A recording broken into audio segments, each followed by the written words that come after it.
Meski syariah berdasarkan Al-Quran dan hadis terus didesakkan oleh beberapa kelompok Islam agar jadi sumber hukum utama di negara kita, nyatanya tempat seperti Arab Saudi yang sudah memulai penerapannya sejak lama justru mulai mengubah haluan hukumnya secara pelan-pelan untuk mengikuti perkembangan zaman. Lalu apa saja yang berubah? Mari cari tahu jawabannya bersama dalam polemik kali ini. Ketika Saudi baru didirikan pada 1932, sang raja pertama Abdul Aziz memang menentukan syariah sebagai hukum tertinggi di negara, entah itu pada sistem peradilan maupun konstitusi.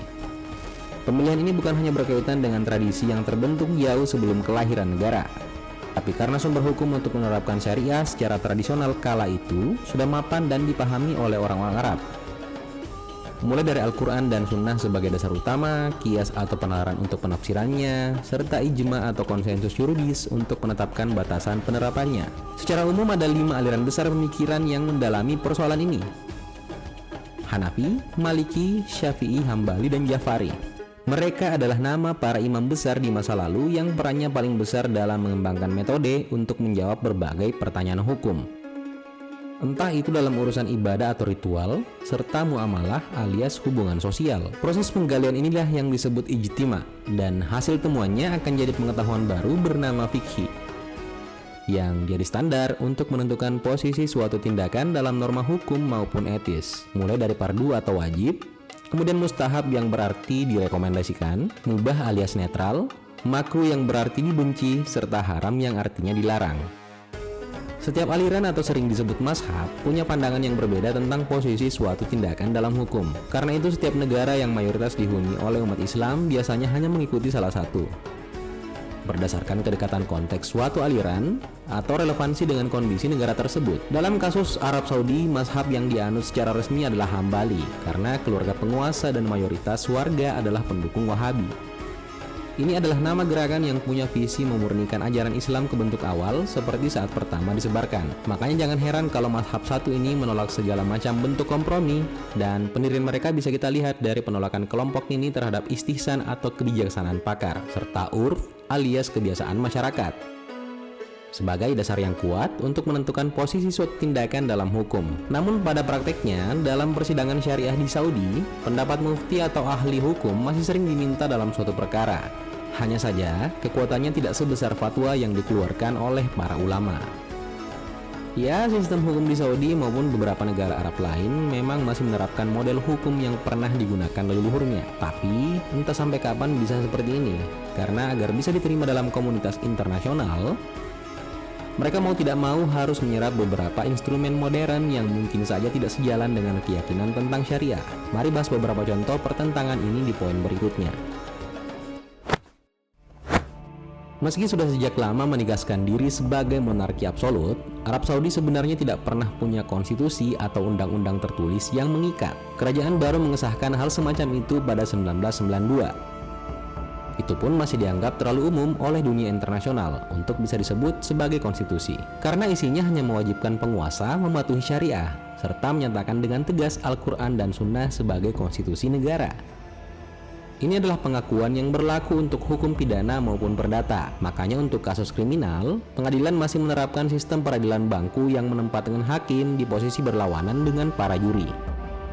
Jenis kejahatan yang beragam juga disimplifikasi jadi 3 kategori saja. Hudud yang merupakan hukuman Quran tetap untuk kejahatan tertentu, qisas yang berarti pembalasan mata untuk mata, serta tazir atau sering juga disebut untuk kategori umum. Ketiga kategori ini sudah sepaket dengan jenis sanksinya. Hudud sebagai kejahatan paling serius seperti pencurian, perampokan, penistaan, kemurtadan, perzinahan, sodomi, dan pencabulan umumnya dipidana dengan hukuman pancung, rajam, hingga eksekusi mati. Sedangkan qisas yang meliputi pembunuhan atau kejahatan apapun yang melibatkan kerusakan tubuh bisa dikenakan hukuman pembalasan sesuai anggota tubuh yang hilang, serta membayar kompensasi alias diya berdasarkan permintaan keluarga maupun korban.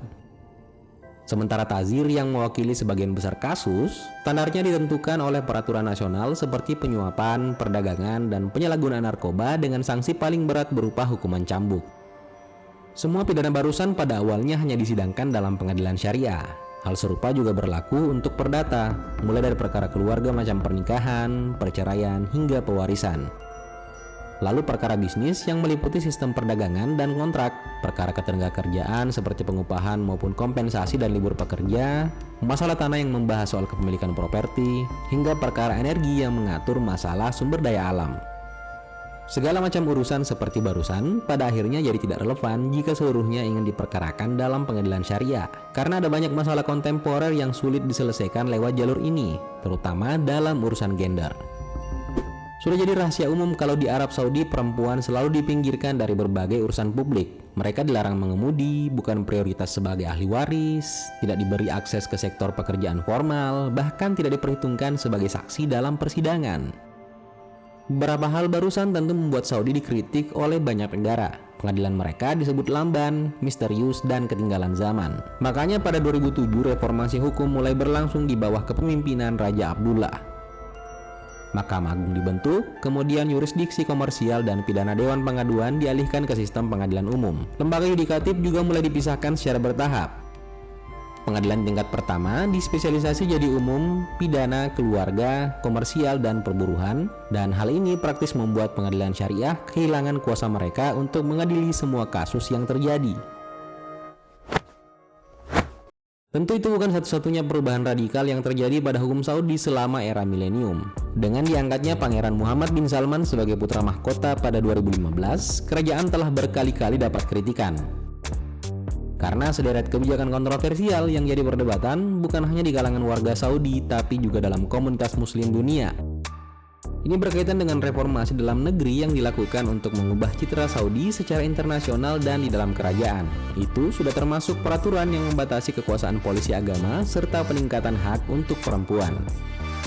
Makanya pada Juni 2018 mulai diberlakukan penghapusan larangan mengemudi untuk perempuan. Kemudian tidak berhenti sampai di situ, sistem perwalian yang mengutamakan pihak laki-laki juga mulai dilemahkan sejak Agustus 2019. Reformasi ini juga berlaku hingga ke ranah budaya. Di bawah penguasaan MBS dan dengan izin sang raja, Saudi untuk pertama kalinya bisa menyelenggarakan konser yang menampilkan penyanyi perempuan. Stadion olahraga juga sudah mulai diizinkan menerima penonton perempuan. Bahkan, dalam berbagai jenis pekerjaan, perempuan juga sudah diizinkan untuk terlibat dan mencari penghasilan sendiri. Pada bulan April 2018, bioskop publik pertama juga dibuka oleh pemerintah Saudi setelah dilarang selama 35 tahun, di mana targetnya adalah pendirian 2000 layar untuk pemutaran berbagai jenis film hingga tahun 2030.